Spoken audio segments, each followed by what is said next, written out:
to Jonathan Taylor. Huge hole. He's at the 30. He's going to go. 10, 5, touchdown. Jonathan Taylor made a man miss the line of scrimmage and then runs it into pay dirt and a one-handed INT. Are you kidding me? Kenny Moore. What a play by Nyheim Hines.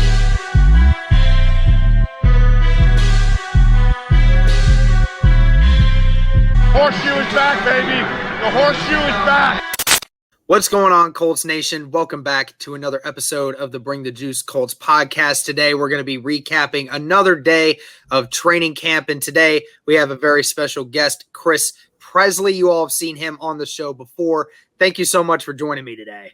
Yeah, Derek, thanks for having me. How you doing? Absolutely. I'm doing great, man. Doing great. I'm glad to actually have a day where, you know, it seems the offense on the training camp side of things seemed to finally pick up today. That's some great news to see after, you know, more of a bad news day for them the last day. But nevertheless, I mean, what all did you see from this offense and this team from training camp today?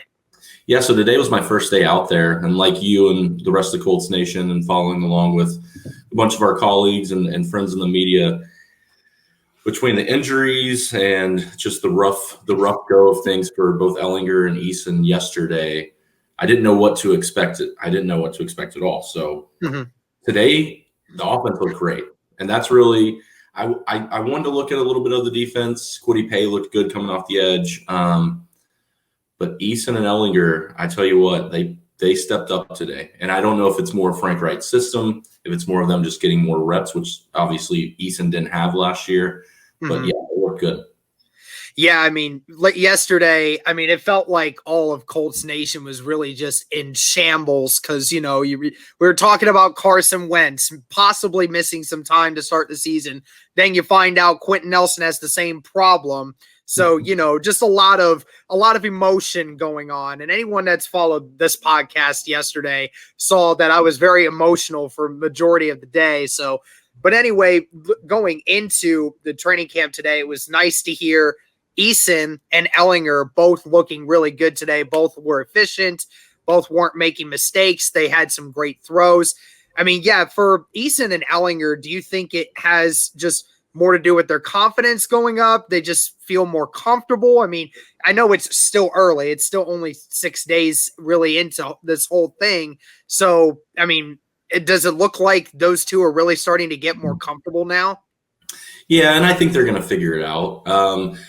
Ehlinger doesn't have the arm strength that Eason does, but Ehlinger does step up in the pocket and maneuver a little bit better, which I'm not speaking anything that Colts Nation doesn't know. Obviously, Jacob Eason, we all know, has a better arm. Ehlinger has better legs. I think it's just them learning the offensive system. And, you know, Frank Reich, of course, the good part about him, he's kind of a quarterback guru.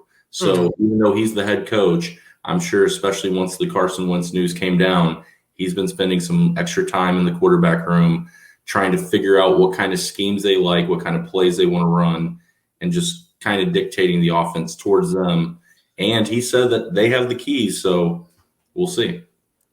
Yeah, I mean, I'm sure Eason getting these extra first-team reps is certainly helpful. I'm sure he's finally starting to feel a little more confident. And after a day like today, of course, that's going to do a lot for a guy's confidence going into it. And, of course, the offensive line playing a little better today, which was nice to see. That helps keep the guys out of his face. But let's talk about some of the running backs here. So I've been seeing all around camp that some people are saying that Jonathan Taylor has been the best player on the field throughout this whole training camp process. You know, he's been doing really well in the drills and in the 11-on-11s, you know, has been busting a lot of big runs. I mean, what have you been seeing the same thing? I mean, he looks really good so far.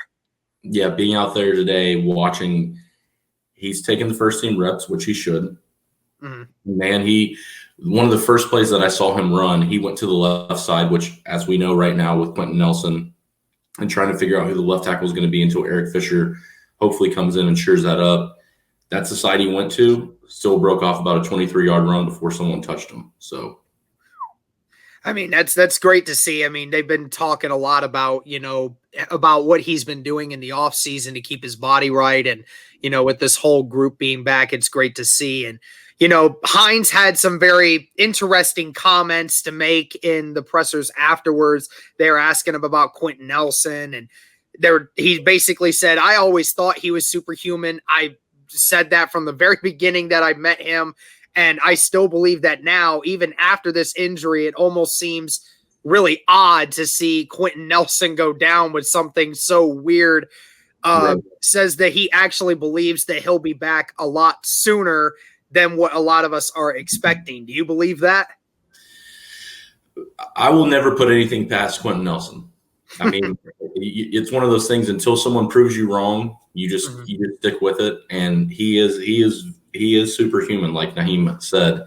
And if anyone follows him on Instagram, he made some comments today that, hey, this isn't a pity party. Once I saw that it was a 5-week rehab, 5 to 12, we're going to get closer to the 5 and I will be back. So yeah. I love to see it. That's why we drafted him. I absolutely love the guy. So let's go to the wide receivers here. So a couple of people who have really been shining so far in training camp has been Zach Pascal. He's had quite a few touchdown catches recently. Pittman's had a couple good catches in training camp so far. And another guy that everybody's been talking about is the 7th round pick for the Colts this year, Mike Strawn. I mean, has been really getting a lot of great reps and has really been showing off a lot of speed to go with that big body frame of his, which is great to see. I mean, which of these guys has really stood out to you so far, and what did they all do today? So the nice part is, Zach Pascal's always just going to be consistent. Mm-hmm. Proved it in and out. He's still doing it in training camp. He's working his way up. It's weird because we didn't go out and really get a splash name as a wide receiver or jump up in the draft to get a wide receiver, which some people thought we might. But the way that Zach Pascal is going to give you consistency, the way T.Y. Hilton, after re-signing him, is going to obviously give you that veteran confidence. Mm-hmm. Pittman is looking a lot better coming into his own because, again, just like Eason, we have to remember these guys didn't get preseason reps last year. So now that he's been kind of baptized by fire into the league and kind of came on more towards the second half, he's doing great. And Strawn, he just jumped off the field to me. When I was there today, you look down and you see number 17. He's towering over everyone. Now, granted, a lot of it was one-on-one drills, so it's different when it's 11 on 11. But the way that not only he can have the speed to go on the outside, but I was really impressed with the way that he would make cuts and take the corners back in. And the ball just naturally he's one of those guys where it just kind of sticks to his hands. I mean, it's great to see because everybody in our community has been saying that, just wait to see this kid, ball out in training camp. And, for the kind of player he is, it's really great to see him doing what he's done. But I think the biggest surprise, if you would say that, or the biggest shocker and all of that is basically the defensive line so far and through all of these days and including today. These guys have been racking up sacks, and, Ben Banigou has been one in particular that has just been, racking up potential sacks all training camp long so far. Kwity Paye, as you mentioned earlier, has been dominating Sam Tevi all training camp so far from what I've heard. Kamoko Toure even giving Braden Smith a few runs for his money too. So, very impressive. And Grover Stewart and DeForest Buckner, they do what they do. We knew that was going to happen. I mean, how impressive have the edge guys been? Because, there's been a lot of uncertainty about this group coming into this year. A lot of people were like, well, what are we going to do to address it? Who's going to get caught potentially? All of these things. I mean, all these young guys stepping up, even against some backup offensive linemen, it's got to feel great to see them doing what they're doing. It's one of those things where you obviously, how the quarterback has a clock in his head and he needs to get rid of the ball. Being there today and seeing the way that the edge pressure was and seeing that collapse of the line. And granted, again, as everyone knows, you have two people on the left side that aren't there. But like you said, even Braden Smith. So watching that pocket kind of collapse a little bit, that gives me more confidence in this defensive line than I thought. Because as you mentioned, Grover Stewart, DeForest Buckner, we know what they're going to bring. They're going to bring pressure up the middle. They're going to have, stunts. But yeah, to see the edge rush start to get there and with more reps, I think it's going to be good. Who was the most impressive young guy to you today? I mean, I know I saw Banagoo with a potential sack, and obviously Kwity Paye's doing what he's doing, and people have been raving about him. Who was the most impressive one today for you? For me, it's Kwity.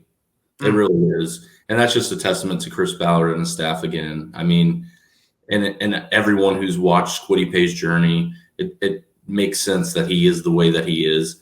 The guy just works hard. He really does. Yep.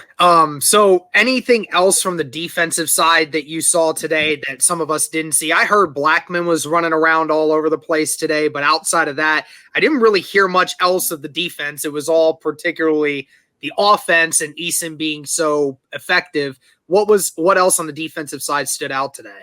Yeah, I think most of us were watching the offense, and that's, again, not to take away from the defense. Really hoping to see Darius Leonard out there sometime soon. Rock's played pretty well. Rock, okay. I feel like it's one of those where if your name's not mentioned, sometimes that's a good thing.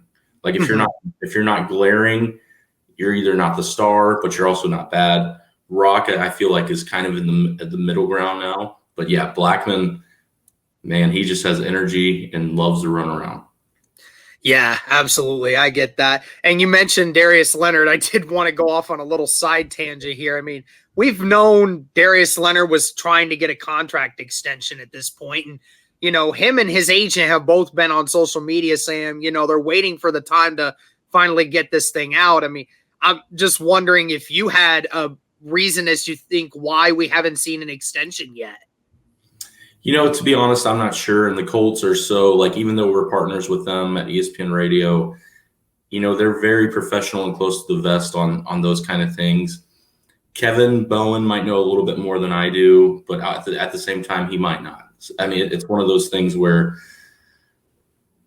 it's just contract negotiations. And some teams are a little bit more open, and sometimes things get leaked. And the Colts are very professional about what they do. And, yeah. Yeah, I'm just waiting for that one to get done. Braden Smith already had his. So last thing I'll ask you, we obviously talked about the Nelson injury, and, we talked about it's quite possible he gets back within that 5 to 6 week time frame in order to be able to be ready for the regular season opener.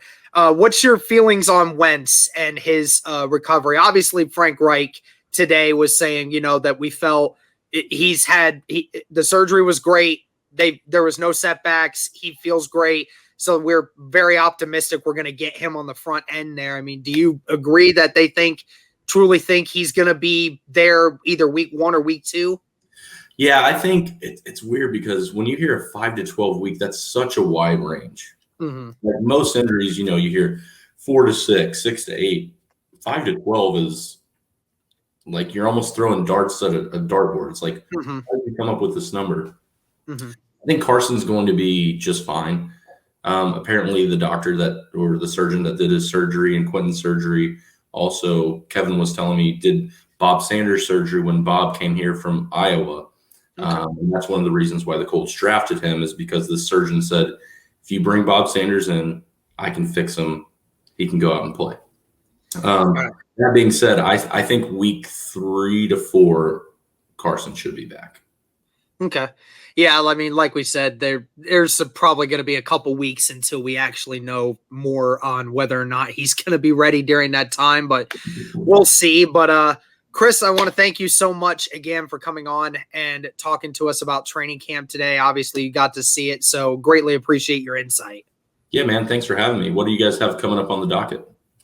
Oh, man. Well, I know we're going to continue to talk training camp. I know that on the 11th, I know that Cody and I are going to be going to training camp that day. So I'll certainly be on the lookout for everything there. But other than that, we're just getting ready for the season, man. It's so close. And, the preseason games coming up shortly. I mean, we're going to keep eyes on Jacob Eason and, what he does in the preseason games, because that's going to tell us something.